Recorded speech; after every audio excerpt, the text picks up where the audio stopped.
Am I the a-hole for no longer making my husband sandwiches to take to work after discovering he was selling them? My female 33, husband male 37, works at an advertising company. We're struggling a bit financially because we're saving up to purchase a new apartment. He is used to eating fast food and it was costly. He had no problem spending money daily on fast food, and after doing the math, he spends more than $300 a month on just fast food. $20 daily. We live in an expensive area. I talked to him about it and he agreed that I make sandwiches for him to take with him to work. That way he eats healthy and we spare money for rent. Everything was going on well. Then I noticed he wouldn't respond when I asked whether he liked the sandwiches I make, but kept asking me make more than 2 since he was hungry. Yesterday, he came home with his friend and co-worker. We sat at dinner table and his friend brought up the sandwiches I make for my husband and how delicious they are. I thanked him, but then he said the price was a bit much. I was confused, so I asked him to explain. And he said my husband sells the sandwiches I make to his co-workers, then goes to buy his own lunch from the restaurant. I was stunned, but my husband denied it.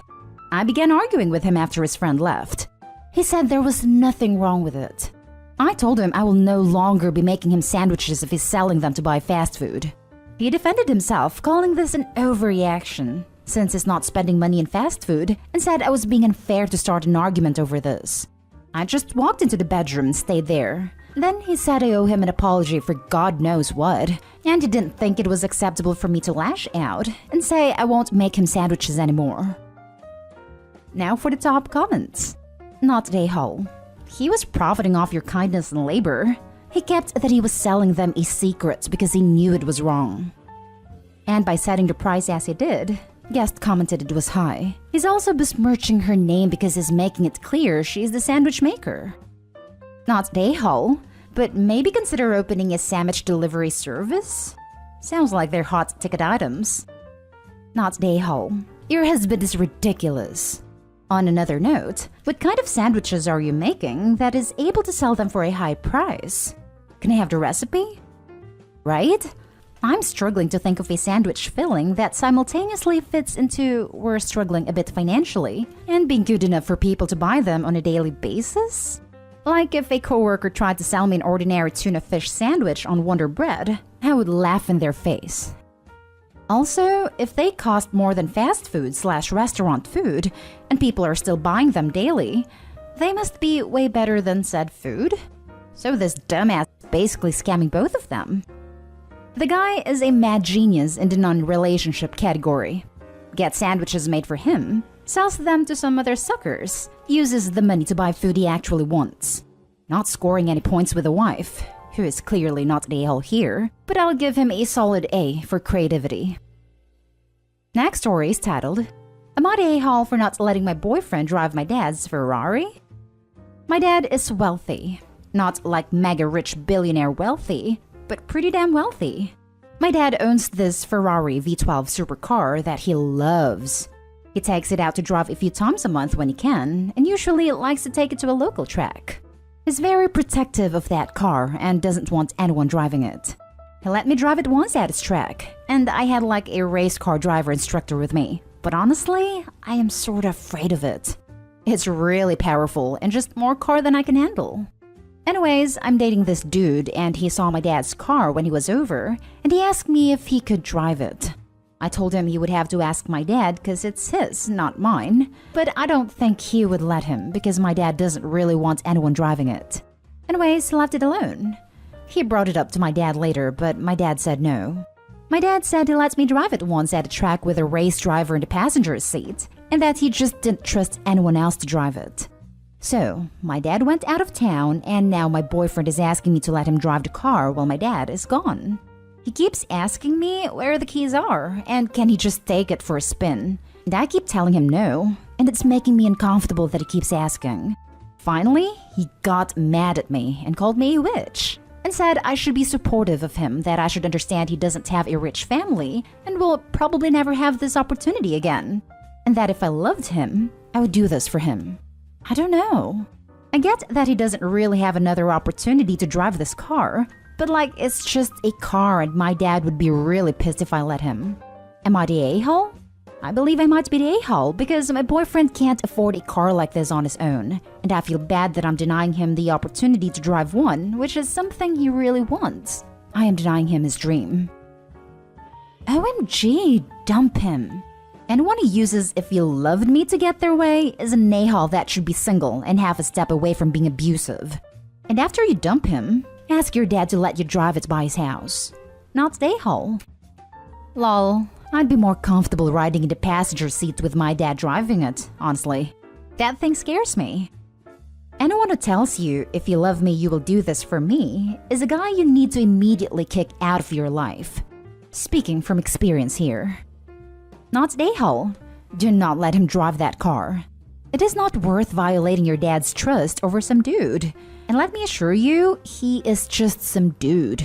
I grew up poor, and on behalf of all poor people, he does not have a right to someone else's possessions. Imagine if you gave him the keys and something goes wrong. Imagine how your father would look at you as a person.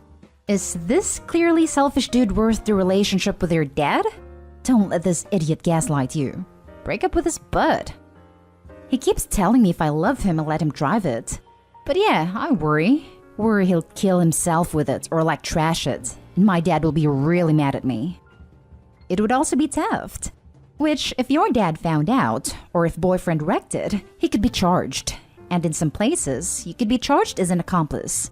If you guys are dating, and he's not as douchey as he sounds, then I'm sure one day he would get to drive it, as your dad begins to trust or respect him. But with boyfriend having zero respect for your dad, I don't see that being anytime soon. I didn't even think about that. Not the a-hole, of course. And this is for you to mind about your boyfriend. Red flags. Edit. A lot of people are calling this abuse and a red flag, and honestly, I never really thought it was that bad. I just thought teenage boy wants to drive fast car. Like it really didn't register to me that it was abusive or manipulative. So that people know, I did take the keys and put them in my dad's safe about 30-ish minutes after this post went up. A lot of people have mentioned he doesn't see a long-term relationship with me because he said this is the only chance I'll get. I honestly didn't register that, but yeah, it's got me thinking. Can't go through all the comments right now, I have to get to class. But yes, I get the message loud and clear, and I will come up with an exit strategy. Good news and bad news. Good news, heard your message loud and clear. And today he really showed who he is. Bad news, I have more crap to deal with from him. We are over after this. I can't even. Next story. Am I the a-hole for screaming at my husband for buying me flowers? The title sounds bad, I know, but please hear me out. So last week, my husband, 27 male, and I, 27 female, had a baby boy. My husband was away on business and the baby came early. Only 2 weeks before the specified date, don't worry. It was important to me that he would be there for the birth. It was hard contacting him because he was out with his phone off with some work friends post-meeting. As soon as my sister-in-law, his twin, 27 female, was able to contact him, I was a few hours along. He made it there, but stopped by a nearby florist for some flowers while I was giving him his first child. He missed it. He was in a line and did not think to forget about the gesture and be with me, despite him knowing that it was what I wanted to have him by my side.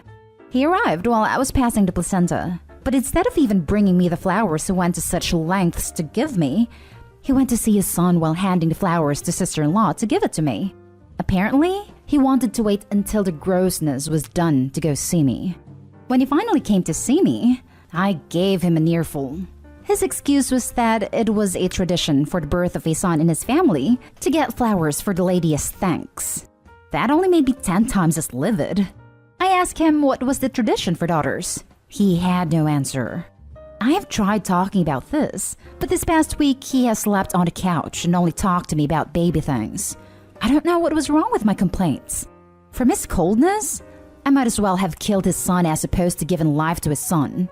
I made this post because I don't know anymore. And earlier today, he told me that I screamed at him for basically getting me flowers. He told me that I was shaping up to be a fine, entitled parent. Am I the a-hole? Now for the top comments. Not the a-hole. Your husband missed the birth on purpose. He confirmed it when he said he was going to wait until the grossness was done. No attentive father turns his phone off while out with friends when his wife is 2 weeks from her due date. He is sexist and regressive and not a good partner. I'm sorry that you're realizing this now that you have a baby together. It sounds like you would have preferred Opie give birth in 1950 when the man waited in the smoking section of the waiting room. And bringing your wife flowers if she gave him a son meant he was father of the year. As thanks. What are you, a vending machine? This made me giggle. Not Dayhall, but your husband is for the following reasons. 1. Who turns their phone off while out with friends when their wife is pregnant. 2. Even if you could explain away the time at the florist because he wasn't thinking, or that the excitement of having a son led him to see the baby first, to turn to you and say he was waiting till the grossness was done. What about being there for you? You're still in the process of giving birth. Doesn't seem like he expressed any real gratitude to you for the birth of his son. 3. After you get home and you are a new mother dealing with a newborn, hormones, recovery, he's giving you the cold shoulder. He called you an entitled parent after you did the most selfless thing, grew a baby and brought it to life. You need a partner who supports and values you. If you can get some space from him by going to your parents, I would suggest it. Get some distance and then explain why you were hurt by his actions. I just want to point out here that the entire thing is actually gross. There's nothing cute about childbirth. That said, he should have bear it, like many others do. No problem. I just felt like that point needed to be made since everyone is acting like husband is wrong for thinking it's gross. He's not. The way he acted about it though, he is wrong for that. Now for the last story. Am I the a-hole for not defending my boyfriend after my parents got upset at him? My boyfriend and I went to my parents for Passover, along with my sister and nieces. My boyfriend isn't Jewish and didn't know anything about Passover, but said he was interested in learning. Part of the tradition is leaving a glass of wine out for Elijah, a legendary prophet who is supposed to return to Earth someday to announce the arrival of the Messiah.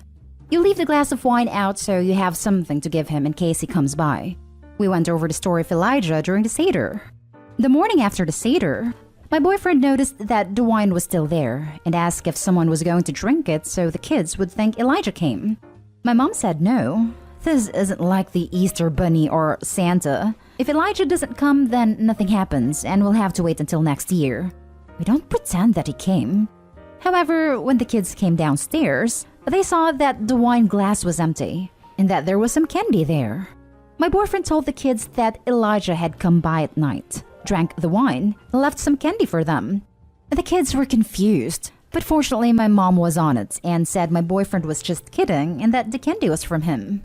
After the kids left, my parents told my boyfriend that he was wrong for doing that and found what he did disrespectful by acting like this was just another Santa-type thing to give gifts to kids, even after my mom explained that this was totally different. I didn't do anything to defend him because I felt that my parents were right to be upset. He apologized to them, but is upset at me for not defending him. I explained that I did not stand up for him because I agreed with my parents that he had been disrespectful and should have known not to do this.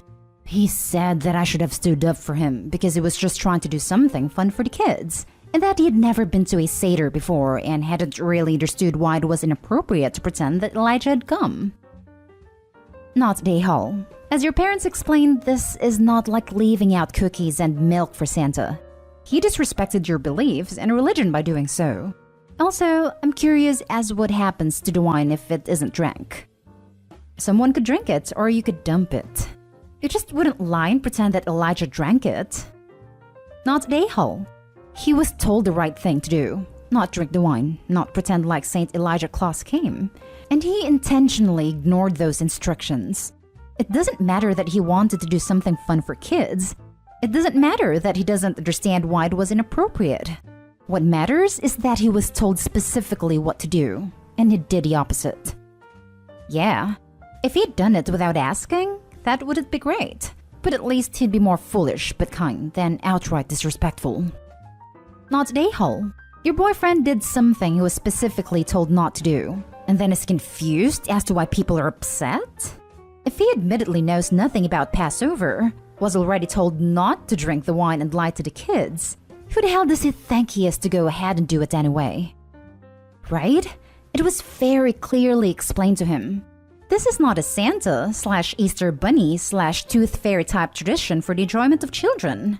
He doesn't have the excuse of, I didn't know and didn't understand, because he was very clearly told what not to do. And he did it anyway, and made himself look like not only a nahal, but an idiot as well.